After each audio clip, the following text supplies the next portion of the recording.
हमारे देश की इतिहास महान इतिहास है। मैं हमारे लोगों को क्या कहता हूं आपको मालूम होना चाहिए। हिंदुस्तान, भारत एक सनातन देश है। ना इसका कोई शुरुआत है ना कोई अंत है। सनातन होने का एक स्वरूप सबको लेके चलने का, चाहे इस देश का ईसाई हो, मुसलमान हो, जैन हो, बौद्ध धर्म के लोग हो या अपना, मैं आप लोगों को हिंदू नहीं मानता हूं, सनातन मानता हूं। आप सबको लेके चल रहे हैं। हमें भी, दूसरे धर्म के लोगों को भी सनातन के साथ रहने का और उस चीज को स्वीकार करने का मनोबल होना चाहिए और समझना चाहिए। अगर ये देश सनातन नहीं होता तो हम लोग आज इस स्थान में नहीं होता। और हमारी हिंदू भाइयों और बहनों को मैं बहुत नमन करता हूं, क्योंकि आप लोगों की विचारधारा में सनातन है। सब चीजों में, हर रूप में भगवान देखता है, इसलिए आप सबों को लेकर चल रहा है। ये देश सिर्फ अपने देशवासियों के लिए एक एग्जाम्पल नहीं है, विश्व के लिए एक एग्जाम्पल है। हमारे देश में जितने अलग अलग विभिन्न जनजाति और अलग अलग कास्ट, अलग अलग, हर 200 किलोमीटर में, 200 मीटर में अलग एक व्यवहार वाला आदमी, अलग एक धर्म या अलग सोच विचार वाला आदमी मिल जाते हैं। उस देश को हम सब एक करके लेके चलना पड़ेगा। बहुत बार जब यहाँ नीति बनते हैं तो मैं यहाँ नीति के विषय में बहुत बार नीति बनाने वाला अफसरों के साथ में सुझाव देता हूँ। कभी कभार आके आप लोग वहाँ प्रवास करिए, एक गांव में आके 1-2 हफ्ता रहिए, वहाँ के लोगों के साथ एक बार रहिए, या तो कभी टूरिस्ट के रूप से भी आइए। वहाँ की लोग कैसा रहते हैं, कैसा जीते हैं, क्या करते हैं और वहाँ के सोच विचार कैसे हैं। आप देखेंगे कि पूर्वोत्तर के लोग और आदिवासी लोग जो है, आप लोगों को पूरा दिल खोल के आप लोगों को पूरा दिल में बुलाएंगे।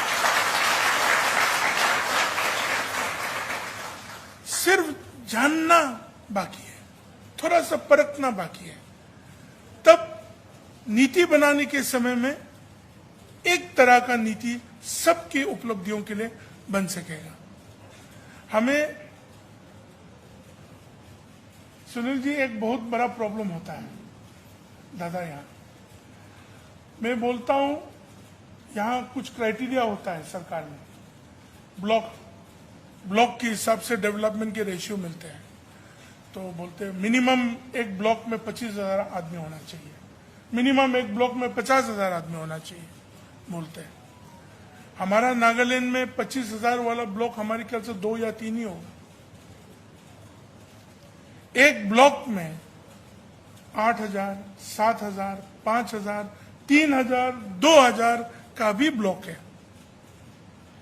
हमारा एक बड़ा भाई है यहाँ, ड्राइवर, हमारे साथ 14 साल से है, फरीदाबाद में रहते हैं। एक पहले बार उनके गांव में जब गया, वो मुझे बोला कि सर हमारे गांव बहुत छोटा है, आप आ रहे, बहुत खुश हूं मैं।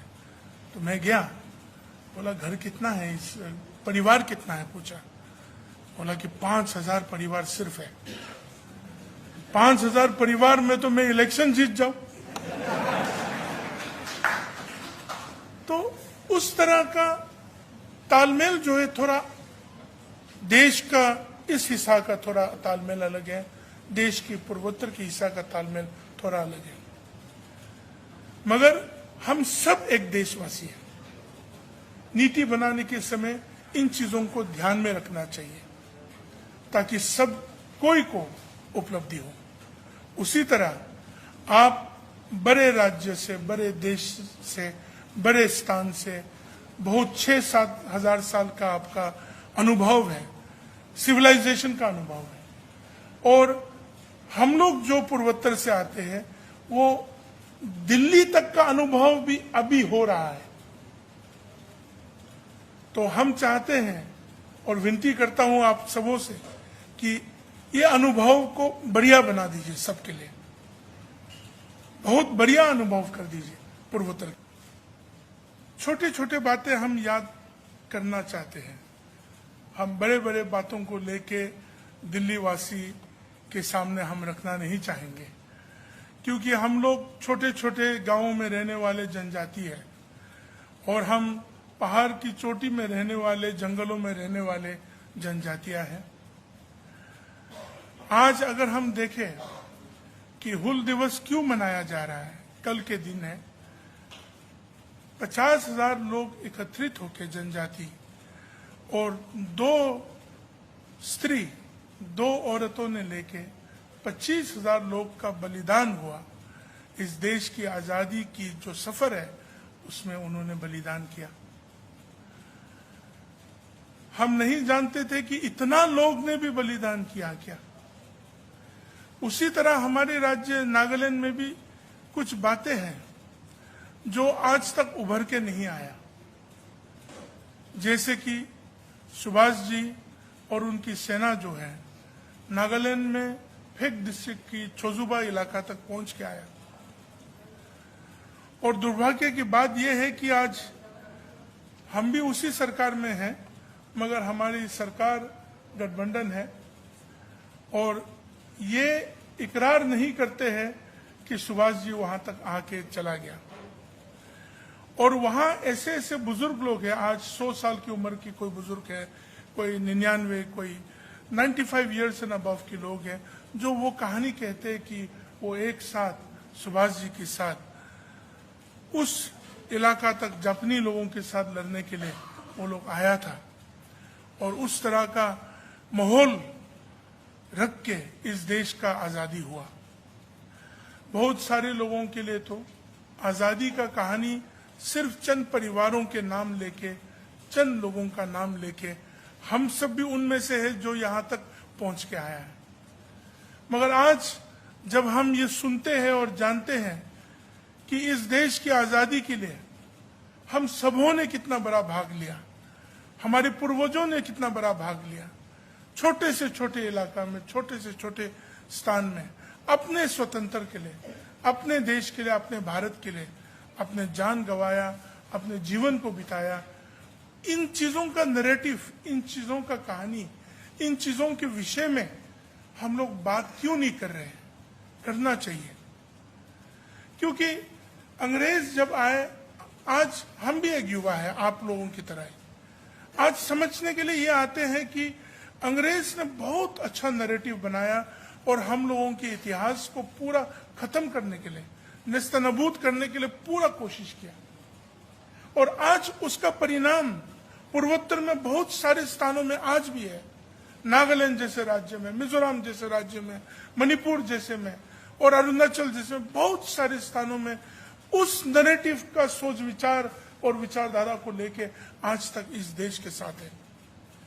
और हम सबों का काम बनते हैं कि उस विचारधारा को निकाल के जो सत्य विचारधारा है, सत्य नैरेटिव है, उस नैरेटिव के मार्गदर्शन में हमें लेके चलना चाहिए। आप लोग तो बहुत खुशनसीब वाले लोग हैं कि आपको जब कहे भारत माता की जय, कहिए ना, गर्वान महसूस होते हैं। अब